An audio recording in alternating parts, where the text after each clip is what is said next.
네, 향후 동북아 외교 지향의 분수령이 될 것으로 보이는 한중의 외교장관 회담이 이제 막 끝났습니다. 이 3년 만에 처음으로 열린 이번 회담에서 세 나라 외교 수장은 편리한 가장 빠른 시기에 이 3국 정상회담을 개최하는 데 노력하기로 합의했는데요. 좀 더 자세한 내용 들어봤습니다. 함영건 기자 연결해서 들어보도록 하겠습니다. 함영건 기자. 네, 회담장에 나와 있습니다. 네, 마무리가 됐는데요. 어떤 결과 내용이 발표가 됐습니까? 네, 조금 전에 전해드린 대로 한중일 3국 외교장관은 회담을 마무리하고 곧바로 기자회견을 열어서 공동 언론 발표문을 통해서 회담 결과를 밝혔습니다. 3국 외교장관은 공동 발표문에서 한중일 3국 간 협력 체제가 복원의 길로 나가기를 기대하고 또 동북아 지역의 평화 안정과 번영을 위한 중요한 협력의 틀로서 발전되어 나가야 한다는데 인식을 같이 했다고 밝혔습니다.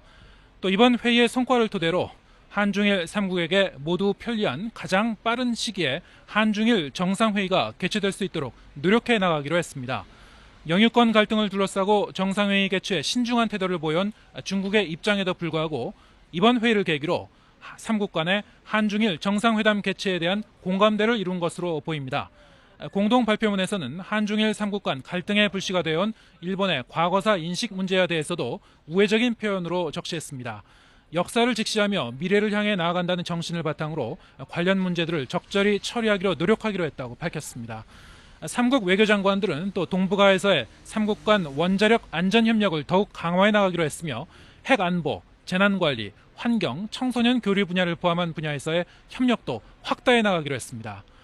이번 회의에서 한국과 중국 외교장관은 각각 일본을 겨냥해 과거사와 영유권 문제와 관련한 발언을 하기도 했습니다. 이번 회의의 의장인 윤병세 외교부 장관은 회의 모두 발언에서 약 3년 만에 회의가 재개됐다는 점을 상기시키면서 세 나라가 과거의 갈등을 극복하지 못하면서 불신이 다른 부분의 진전을 가로막았다고 지적했습니다. 또 왕이 중국 외교부장은 한중일 3국의 협력을 가로막았던 지난 경험을 진지하게 반성하고 정리해야 한다면서 협력을 위한 실질적인 행동을 곤란하게 만들었던 문제를 극복해야 한다고 강조했습니다. 반면에 기시다 후미오 일본 외무상은 동아시아 지역과 국제사회 정세가 역동적으로 변화하고 있다며 3국의 긴밀한 공조가 중요하다고 강조했습니다.